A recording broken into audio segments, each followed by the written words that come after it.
How do you see the future, your future? My future? Yes. Death, of course. This is a national disaster for Lebanon. Just after 6 p.m. local time on Tuesday the 4th of August, an explosion ripped through Beirut's port. Ammonium nitrate, which had been stored there since 2014. It can be used as fertilizer or to make explosives. Windows shattered in buildings across the city and damaged cars on the roads near the port. Paralyzed by a political and economic crisis, corruption and incompetence in Lebanon's wealthy elite. The people of this country are no strangers to destruction. A quick glimpse at the nation's history will confirm that. Beirut's hospitals already pressed hard by COVID-19. This tragedy risks pushing the Lebanese further into despair. I was last in Lebanon in 2018. Since then, the country has deteriorated rapidly. A widespread revolution started in 2019 due to allegations of corruption in the government. The economy has plummeted and the banking system has collapsed, freezing everybody's life savings and bank accounts. Lebanon's currency has lost 80% of its value. Inflation is rampant. Food and basic medicine are becoming harder to access. A famine has been predicted by the UN in coming months. Not to mention the recent explosion that killed 200, injured 6,000 to 7,000, and left over 300,000 homeless. Lebanon also hosts 1.5 million refugees from Syria and Palestine. Any one of these things is enough to bring a country to its knees, all while they face the same pandemic that we're facing every day. Throughout this video series, we will meet people of all backgrounds from different areas of Lebanon. You will see the strength, the fight, and the kindness of the Lebanese through the people we meet. This is their story. We were just caught in the middle of something quite insane, to be honest. Out of nowhere, everybody just started firing guns.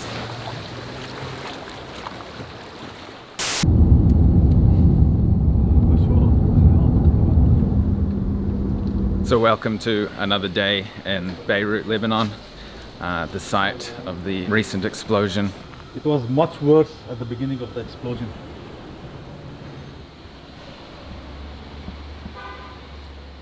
So you can see these neighborhoods around here have just been absolutely tarnished. And Badia here, who's showing me around while I'm in Lebanon, was just telling me that there was a man trapped under this rubble for 11 hours. It took them 11 hours to pick him up from the rubble. It was really hard and long operation, but he's a survivor.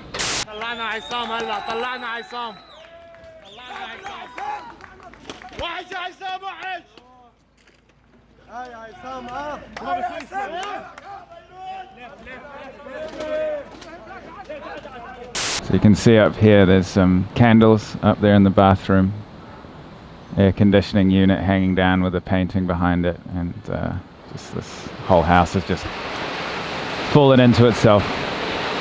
You can see all the electrics hanging down here,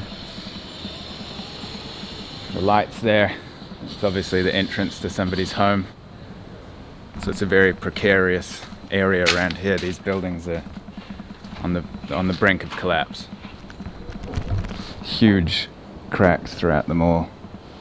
That one is completely gone. So this place feels like a war zone to the extreme. The explosions caused $15 billion worth of debt on top of an already existing $100 billion of debt that the country of Lebanon already had. And you just can't really put into words the sheer force of what's gone on here. And this is by no means a one-off area of the city. I've already seen countless parts of the city that look like this. 300,000 people left homeless. You can imagine how many houses that takes to bring numbers of homelessness like that.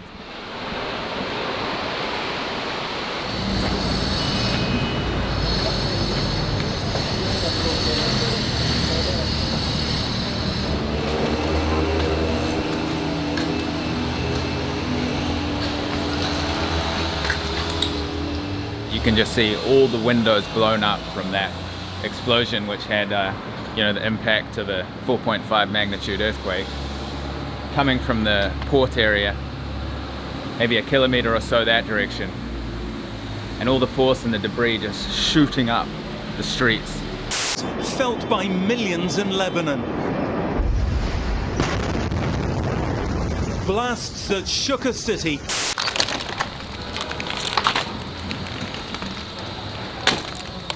Just, you know, somebody having a coffee or a drink, and explosion comes out of nowhere and takes everybody by surprise. Shattered glass everywhere. You see these apartment buildings, new modern apartment buildings in front of me here. All the windows shattered with plastic sheet over them. Okay, so we just met a local lady here called Lodi. Yeah. And this is your shop behind us. Yes. The wall here has been completely thrown out onto the street. Yes. And so there was rubble all along here. What kind of shop is it? Home goods and furniture? Yes. Everything went. I don't have anything. To reopen, nothing. To begin. Were you in the shop when the explosion? I was at 5:15 in the shop. Okay. So I decided to go because there is nobody on the roads. Right. I closed. I arrived home. 5 minutes after, all gone. So you arrived at home at like just after 6 o'clock, and then that's when the explosion happened. Do you have any idea of when the shop will open again? Next year? No, I don't think so. No? I will push myself, and if somebody push me, in 1 month I'll open. In 1 month Yeah. from now? If somebody push me, I need the first step. Do you have insurance? No. No insurance? No. So does anybody in Lebanon have insurance? We used to do insurance. Used to. Yeah. But when war come here and they bombard before, Right. they didn't pay us, so we didn't do. Right, so the insurance isn't reliable? No, no. So this is when the explosion happened? Yeah. Yeah. You're going to start again? Yeah. Do you see hope? I hope. Yeah. I'm full of hope. So all the products were Yes, flown but out onto the it's- street? It's hard, tough wood. You see, you can't move it. Look. That's a good advertisement for you. It shows your Yes, products are good quality. I lost my husband. He was very young. I'm alone. And I felt a little sick. I did operation. It's the aorta, abdominal aorta. I did it. Okay. Cut from here till here, 11 hours. How long ago was that? 3 years. 3 years. And how long have you been running this business? From 673. Really? 1973? Yeah. You've obviously been through a lot in your life. You're very strong, obviously. Thank So you. how do you keep going? What's the secret? Because you have experienced many difficult things. I love life. Okay? And to stay what will arrive to you. You have to be always keep walking, like Right. Johnny Walker. Okay, beautiful. Polyart. Yes. If anybody comes to Beirut, then they should come to Polyart, right? Yes. Yes, okay.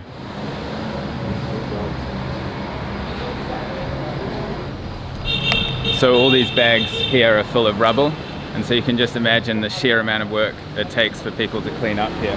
This is all little pieces of rubble, all these little bags. You can imagine how much rubble a building produces. So just endless work to be done here.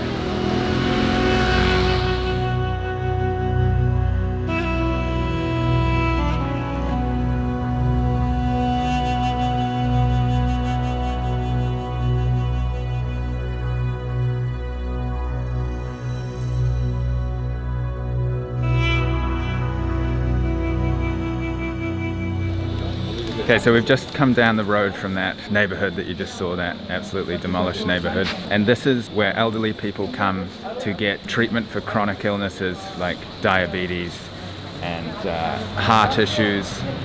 And this is all funded by Human Appeal, who I'm working with whilst on this trip. So we're going to go and talk to the people here. A lot of the people that get their medicine here are victims from the blast site. They've either lived or still live in damaged buildings. You need to take this background? No, this is good, yeah, just like this. Ah, okay. Yeah, I'll be with you. Okay, yeah. okay. So, met a man here called Hassan. Yes. And can you just explain to us what you're doing here exactly? Okay. After Beirut blast, the explosion, there are many people who have no shelters nowadays. They are walking in the street, needed in food, needed medicine. Because there was so many medicines stored by the port and they were all destroyed. So you've got a shortage of medicine, also the economy is collapsing. And so these people have limited, sometimes they have no access to medicine, and you're providing that. Yes, we're providing the proper medication to these people. We are helping them in food, in medicines, even in rebuilding their houses. So we're helping as we can. Right. We need funds, we need help from outside. So we've met a lady here who's making use of the medicine supplies, and your name was Saucy? Yes. Okay. And so can you just explain to me what you're doing here and what you've got here? I came to ask some medicine. I take many medicines, 6, 7 kind of medicines. Without this service, you would not be able to find medicine? Now we have too much problem. There's no medicines in the pharmacies. I have blood pressure. I have nerves issues. Okay. I have MS. MS, you have yes, MS? Yes, I have MS. You can see white flashes, what appear to be fireworks, going off before the massive explosion.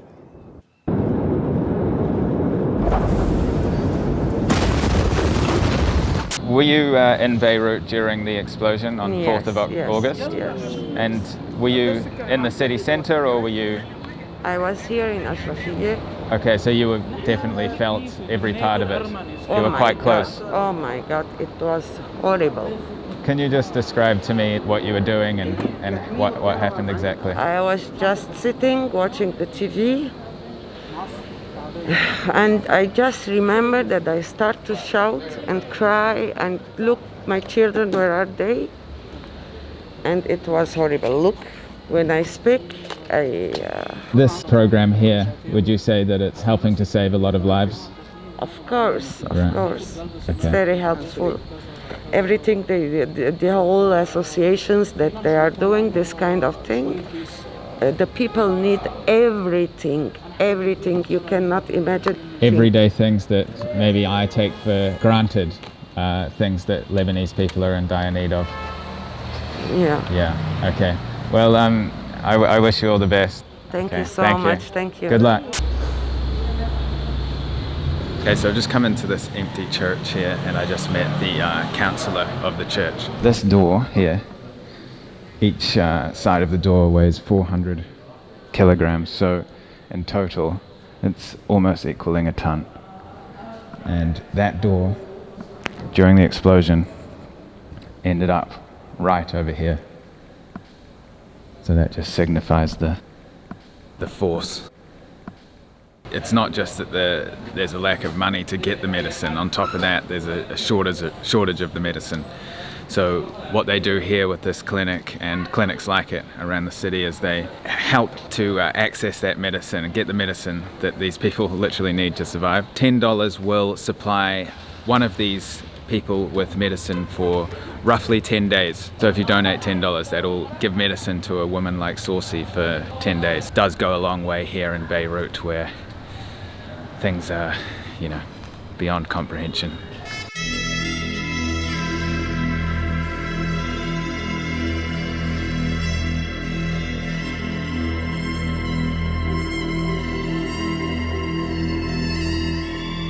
Okay, so we've just come to a local man's house, Samir, 80 years old, and one of his rooms in his house is completely collapsed.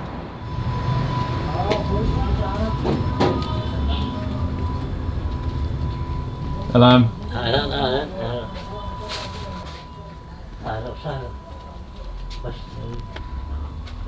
So you can see, not sure if you can make it up, but the whole roof is on verge of collapse.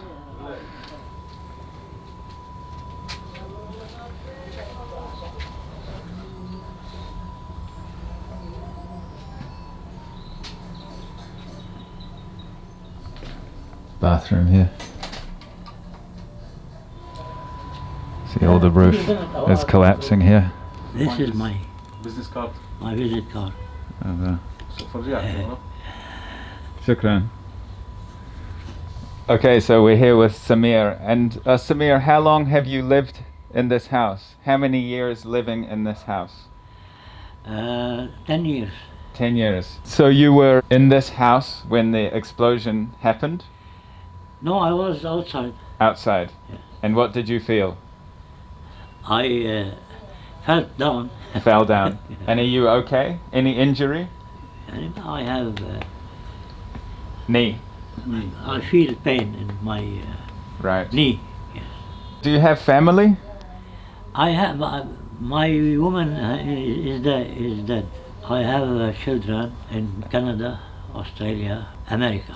Do you see your children often? No, they don't come here. They don't come here? No. When was the last time you saw them? The eldest one, a girl. She was a bank manager also in America, Michigan. She died by cancer a few months ago. The youngest is in Canada, a professor in a university. They don't recognize me. Your children? Yes. They don't recognize you? They came here when their mother died.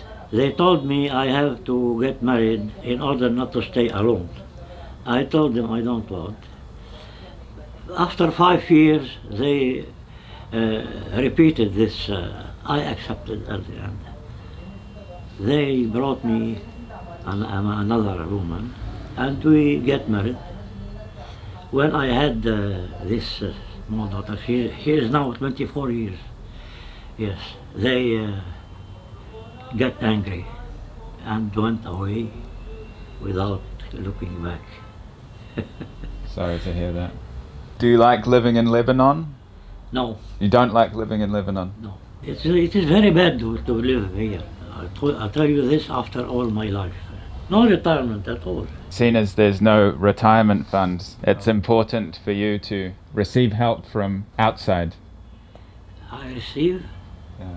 I receive nothing. But it isn't very important that you do, because that's the only option, right? Yes. That's the only option, to receive help from organizations. Yes. لما كبرت البنات بدي اتصل فيهم بدهم يساعدونا. This is an example of how people live in Lebanon. This man here, he's 80 years old. His name is Samir. Dedicated his life. He was a branch manager of Kuwait National Bank, and he's got a beautiful life and a wife. One day, his wife passed away, and then his children pushed him after a few years to remarry again. And once he did, and he brought in another daughter for them, unfortunately his children dumped him. Look how he turned on. The life he's living in right now. Because there's no retirement in Lebanon, no health insurance, nothing. He's speaking English. He's well educated. But he's 80 years old. What shall we do? What shall he do? He do what? How shall he generate income? He's already done what he has to do, but no one is looking after him. And this is currently what's happening in our country. You work hard and hard and hard, and at the end of the day, and when you need to collect what you have earned all your years of hard work, you got nothing. And this place speaks for itself. Yeah. It's a total mess. It's not proper place for non-humans, man. Humidity. I don't see the sun. How do you see the future, your future? My future? Yes. Death, of course. Oh man, that's harsh. What do you eat? Eat? Yes, what do you eat? Anything. Can you give Sometimes I don't have. I don't eat. Today, will you eat? Today, I eat hummus. Hummus. Hummus هذه طحينة بيقولوا له. Just hummus. Hummus. Yes. Nothing else. Yes. With bread. Not good to eat.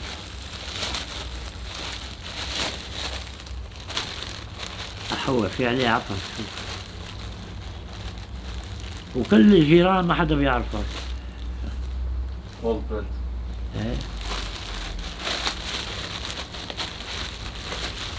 Right. This is the hummus. Okay. This is the hummus I ate today. I was lucky today, anyway. Lucky today? Yeah, Why lucky? with this food. And so this house is on the list to be renovated, right? Yes. The engineers from Human Appeal Yeah. have come and they're going to Yeah, they've help assessed fix it. up this house. They've assessed it and they're going to start very soon. So that must be very hopeful. I thought it was over for me, but now I have hope. Shukran. Thank you Shukran, for the and time. Thank you. Oh, okay. Wow. I don't know quite how to follow that up. Just talked to the engineer. That's the hopeful part. You know, I can see I'm getting a bit emotional, but they're going to, within the next week, they're going to take Samir out of that house, renovate it, clear it out, wash it properly, because I think that's a health hazard living in there. And they're going to fix up that house so it's in a livable condition. He just basically said the future holds nothing but death for me, you know, but he's only found out now that that house is going to be fixed, you know, and this is what these projects are all about here in Beirut. Samir is not going anywhere fast living in those conditions, apart from to the grave. But now, with these projects, you can see what's possible. We're about to go to a renovated version of that house so you can kind of get an understanding of what this is all about. So you can see this is going to be the before and you'll see the after soon, but I'm going to leave a link down below if you want to donate. It goes directly to people like this on the ground. This is no joke. I'm seeing literally firsthand these projects. They're going to find him a place to go and live for a month. They come and fix it, clear the whole place out, and he'll have a place to live.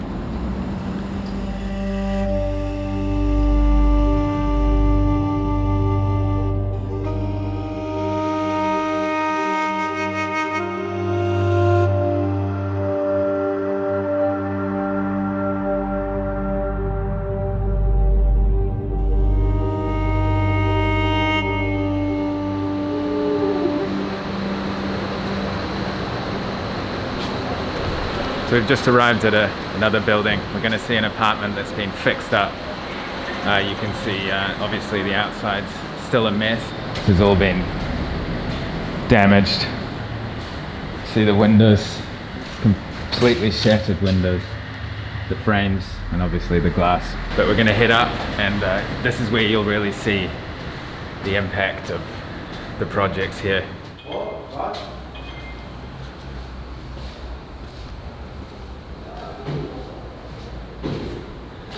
So this was somebody's house. Look. We've got wine in the kitchen. Even in a building in this state, they've been able to completely renovate. So we've just been invited into this house. The woman living here doesn't want to be on camera, so completely respect that, and especially after what everybody's been through. But just want to show this is a project here that's been done by Human Appeal, the same project that's going to fix up Samir's house, so have a look. You know, it's still some of the rubble lying around, but obviously it's a livable house, right? It's not a huge mess.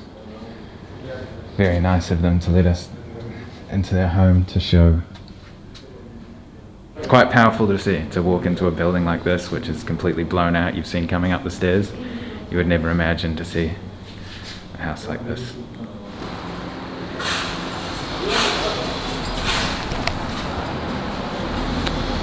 So you can see just the contrast, those apartments all in the same building, and then seeing that one upstairs, and that's just a complete, I mean, look at this place. So, you know, there's endless buildings like this. They're all on every street corner from the port area. You know, the damage reached a 10-kilometer radius.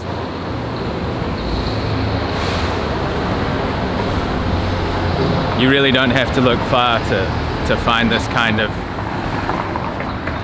desperation. All the money and the proceeds go towards the Lebanon crisis. You can read up more about it on the page. It's a special link. below, covering my trip here and what I've seen and things like that, and what I'm sharing with you at home. Again, no pressure. If you don't have the money, I know it's a hard time for everybody, but if you do have a bit extra, then it goes a very, very long way here. Whether it's for the medicine or for rebuilding, you can see just the difference it's making in people's lives. Samir today saying that his future only holds death, and then finding out that his house is going to get completely remodeled. He has hope now. It's just remarkable what we can do if we all come together and you know, chip in where we can, you know, if we can. So thank you so much for watching, and I will see you in the next video from Lebanon, where we will be seeing more of the country, more of the incredibly strong people, their fight. Also some positive sides of Lebanon as well. Thank you so much for watching, and in case I don't see you, good afternoon, good evening, and good night. Not quite sure what to say. Basically, we were just caught in the middle of something quite insane, to be honest.